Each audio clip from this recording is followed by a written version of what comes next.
Hello snowboarders of the internet. I'm your host Avran LeFeber, and in this video we're going to be reviewing the Capita Indoor Survival. This board features Capita's Park V1 profile, which is traditional camber into a very micro flat spot before the upkick in the nose and tail of the board. So basically traditional camber with a bigger flat spot. That's it.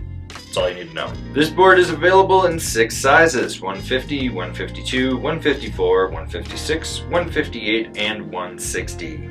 I rode this board at Copper Mountain on a day that was sunny, blue skies, zero wind, and the snow was firm and fast with my Rome Black Label bindings and my K2 Thraxis boots. So the big difference between this year's and last year's is they got rid of the titanium struts for the 2021 and put carbon fiber in there, which brings down the overall flex of the board. So what you get is a true twin with softer tips, stiffer underfoot, softer midsection with a decent amount of torsional flex. Overall, the flex of this board is about a true twin middle of the road park flex. So very predictable if you know what you're looking for there.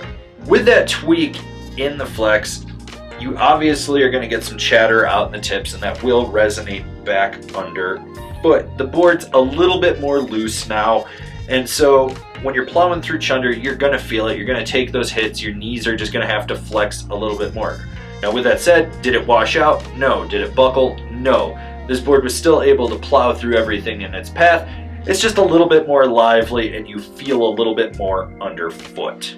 With those carbon fiber struts in this board, it has more rebound and pop in it than it did last year, in my opinion. This is a board that while you do have to load it up because of the traditional camber, you're gonna get immense snap out of it. This is a board that you can just boost off side hits, rollers, small little fat skier kids.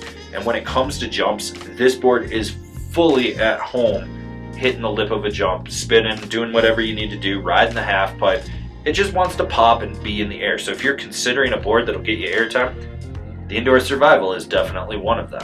Remember that little flat spot that I talked about where the camber section ends and before the upkick of the nose and the tail begins? Yeah, that's the sweet spot on this board. You want to make sure that you lock into that for presses and butters. You do that, you're going to be able to swivel and sizzle. You don't do that, well, you're still going to be able to swivel and sizzle. It's just going to fight you a little bit more. That is the optimal sweet spot. So you want to make sure that you get your weight out over the nose or the tail there when buttering, and expect the board to have a little bit of fight to you. The same can be said when you're jibbing. That is where you want it to lock into. If you don't, you're still going to be able to do something. It's just not going to be as optimal. And when you get sideways with it being camber underfoot, it locks into the rail. It just really hugs in. This board feels at home on features. So if you're really looking for something that's kind of well balanced that can jump and jib, here you go. This board's quick and nimble edge to edge. You'll notice how it rolls in and out of turns with ease. What's nice is it's one of those boards with the flex and the camber on it that you can drive it hard through the middle of a carve and really lay it over and then spring right back out. I will say that on ice, it lacks edge hold. It's just not as good as other boards that I've been on. It gets a little bit wonky, it just doesn't want to grip. But when you're on normal snow and you lay it on edge, it grips and rips. So who's this board for? The camber loving park rider. I mean, you love camber, you love riding park, you should be considering the Indoor Survival. Comparable boards: the Marhar Dark Side, the Yes Jackpot, the Rome Agent. So here's my personal thoughts on this. Last year's board was okay. It was a little bit stiffer with those titanium struts in it. Now that it has the carbon fiber struts, this board is so much different, so much more lively. It changes all the characteristics of it. It's just a better board in my opinion. I really enjoyed riding this. It was a fun park board. It was a fun twin for what it was. So if you're considering getting a board that can jib and jump and do everything in between and is a twin, here you go. This has been my review of the 2021 Capita Indoor Survival. Do you agree? Do you disagree? Do you own one? Are you going to buy one? Leave me a comment down below. Let's have a conversation about this snowboard.